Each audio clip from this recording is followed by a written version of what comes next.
Hey there, folks. I'm Mark, in affiliation with Spectrum Pulse, and it looks like it might be a short episode. Shame a lot of it's not that good. And it's Billboard BREAKDOwn.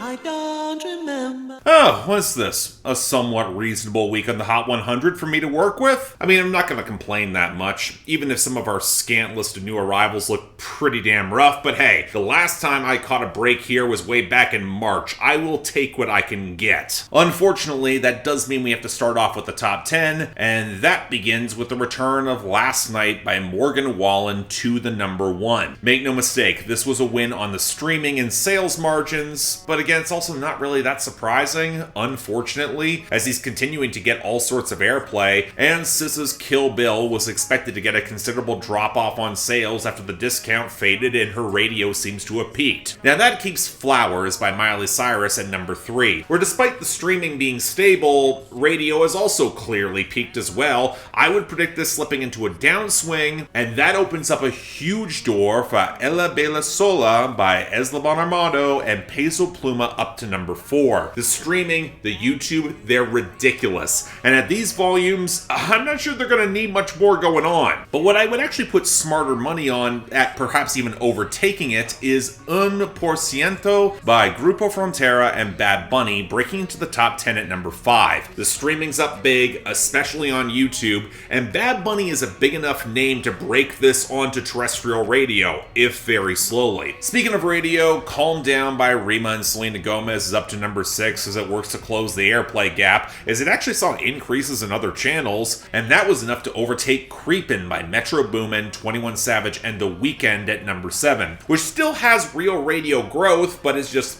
thoroughly stalled out elsewhere. Then holding steady, we got Die For You by The Weeknd and Ariana Grande at number 8, which is now in radio freefall. Boys a Liar Part 2 by Pink Pantheress and Ice Spice up to number 9 on good radio gains, but perhaps too late to matter. And then there's Antihero by Taylor Swift creeping back into the top 10, basically on inertia and a pretty good radio week. Hey, it happens. Now this takes us neatly to our losers and our dropouts, where in the latter category, well, okay, the big one is Heart Like a Truck by Lainey Wilson clinching its year-end list spot. And then we got a string of songs that seem like they're falling short, with BZRP Music Sessions Volume 53 with Bizarrap and Shakira falling just short, and Special by Lizzo featuring SZA and Love Again by Kid Laroi just not even getting close. Kinda odd. I did think they both had more runway, but could have seen this coming. The losers are a bit more scattered, if kind of predictable. The remnants of Morgan Wallen's album bomb falling away, with Everything I Love at 74 and Sunrise at 94. Princess Diana by Ice Spice and Nicki Minaj falling off that big debut down to 29. And the expected continued downswing for Fight the Feeling by Rod Wave at 65. Like Crazy by Jimin at 97. And All of the Girls You Loved Before by Taylor Swift at 98. Hell, Taylor didn't exactly have a great week, with Lavender Haze sliding down to 35. Don't worry, it's got its year-end list spot in the bag. It's fine. And then there's Wait in the Truck by Hardy and Lainey Wilson. Looks like it's on its expected way out too at 44, having also locked up position for 2023. Which probably won't get there is Never Felt So Alone by Labyrinth at 85. Again, even with the uncredited Billie Eilish feature, I don't see this really being a thing. Labyrinth has never really clicked for me. This song's no exception. So let's swing over to our returns and gains, and in the former group, kinda hard to complain. Moonlight by Kali Uchis is at 93, You Didn't by Brett Young's at 95. Both these songs are at least good, but I am a bit disappointed by Karma by Taylor Swift being pushed as that next single at 75. I mean, I'm not surprised by it.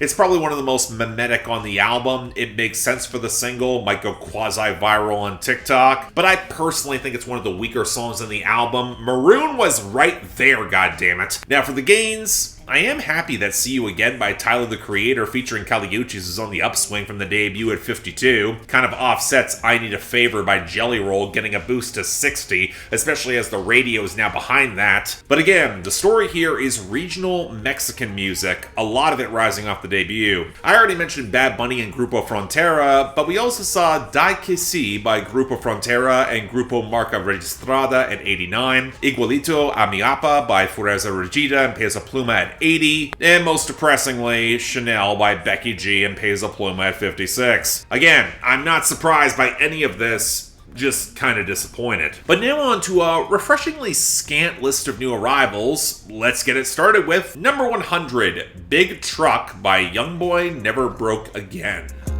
Pussy boy say it like a nigga. I had them young niggas in your yard waiting in your bushes, nigga. Young and pop out waiting with the run and he trying to cook a nigga. I mean, I called this. It felt like this was the big shot that YoungBoy really needed to not just sustain his chart relevance, but prove that he wasn't overexposed and that his labels and promotion team knew what the hell they were doing. But following all the consistent album bombs, the fact we are only getting one song at the very bottom of the Hot 100, the first song on the album, that's very telling to me. But before we get to the finger pointing, let's check out the track. I'll say this, I like the piano loop that drives the song, even if the grainy snares and hi-hats can't match a relatively solid and well-mixed bass beat. But this is one of those songs that desperately needed YoungBoy to differentiate his flows or add something to the production to really ramp up into the hook, because otherwise this runs together and fast with the same paranoid gunplay as usual, only made somewhat amusing that YoungBoy called himself the Big Truck. Look, I've heard worse from the guy. The tune's solid. I'd call this passable, but man, how the mighty may have fallen. Number 82, Fragil by Yahritza, Esencia, and Grupo Frontera.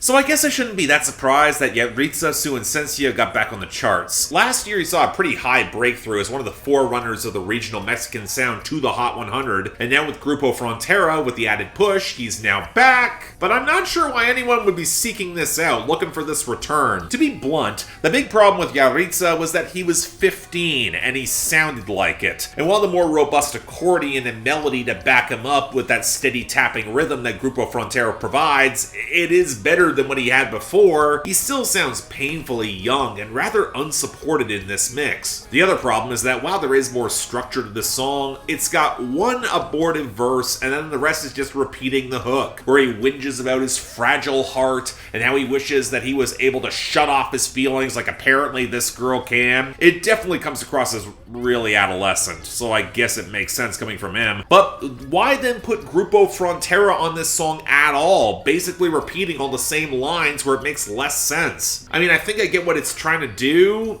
I'm just way less impressed with it. Number 58, Haegeum by Agust D.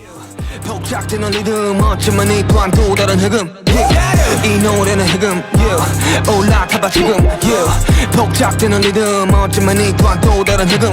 What do you know, another week, another attempted solo push from a member of BTS that racked up sales but little else. In case you don't know, he also goes by Suga in BTS. Agust D is more tied to his rap mixtapes and that album that recently dropped, this being the big single, and honestly it's pretty decent. The Korean instrument that names the song brings kind of a cool texture behind the sharper trap percussion that he rides with some pretty solid intensity, and then when we get to the content, well, Haegeum, it becomes synonymous with speaking against something that is forbidden or transgressive. And while I understand the weight of that sort of transgression in Korea, especially given his position in BTS, I mean, when translated it feels a little thin. I'm not about to deny that there is something to highlighting the systems that we too must give allegiance, and often too much of it, although BTS has made an absolute killing manipulating that system. And for his ultimate conclusion to be that it's all done to divide us with envy and hatred, and he's got this new path, which is just delivering a pretty stock trap banger. I mean, I'm not saying this is bad per se, it's just kind of flimsy.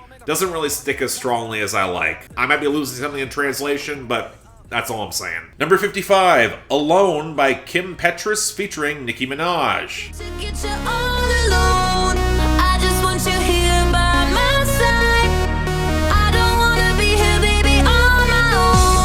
Yeah, not gonna lie, I had a bad feeling about this one from the jump. I've never been a fan of Kim Petras. I don't like that Dr. Luke is producing this, and with Nicki, look, I have been charitable to her guest verses as of recently, but this struck me as a sort of combination that would not turn out as well as anyone would hope. And when I immediately recognized the Agust D sample from Better Off Alone, a classic late 90s trance song that's already been sampled into the ground, I expected this to suck. And yeah, it does suck. The whirring, chalky knock that proves once again Dr. Luke doesn't know what the hell he's doing around trap beats. Kim Petras sounds like she's copying off of Baby Rex's Homework and over-singing to compensate. And the song doesn't build any momentum off this at all whatsoever. I would stick up for Nicki's verse. It is the most distinctive part of the song, but every other line she's stuttering to fill up space. And between the bargain barrel flexing, we get the most telling line, main character syndrome, they extras. I mean, thanks Nicki for confirming exactly why working with you was such a headache. I mean, can we just fast forward to that Nicki Minaj album already? Because this sucks in an increasingly stale and forgettable way.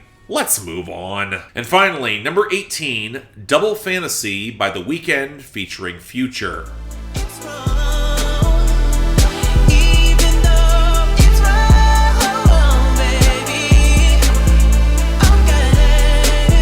Okay, I'm gonna say something that might be controversial. Even despite all the truly noxious buzz around The Idol and everything Sam Levinson, I kinda wanna see it before writing it off. I don't mind some trashy exploitation TV. I mean, come on, I got through multiple seasons of Euphoria and Riverdale. And say what you will about The Weeknd and Sam Levinson, they're at least somewhat interesting visual stylists, and with the right framing and themes and scripts, this could make passable melodrama. And hell, the pedigree behind this song is great too. The Weeknd and Future's record together is kind of shaky, but adding in Mike Dean and Metro Boomin to produce this, it could make it potent. And I don't know. This is not bad, but it's nowhere near what it should be. Don't get me wrong, I think Future and The Weeknd are doing pretty much what they need to. Play into that dark seducer, enabler vibes for the melodrama with this girl. Play up the bad guys. Even if I'd argue that Future's verse actually adds some real context as to what happens after that dark, sexy hookup, given the mess that's likely to erupt when they get bored or the relationship breaks down. You know, I think the production might be the problem here. The gauzy analog synthwave keyboards alongside the saxophone,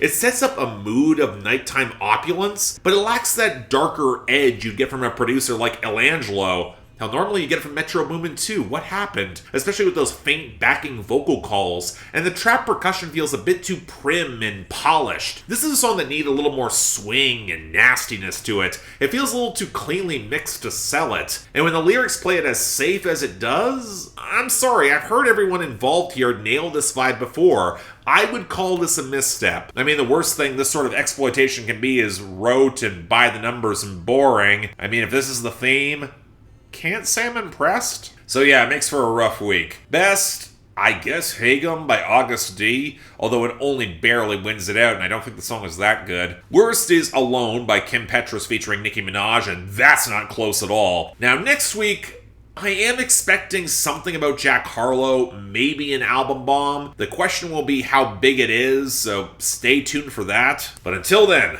I'm Mark. You're watching Billboard Breakdown, affiliated with Spectrum Pulse. And I'll see you next time.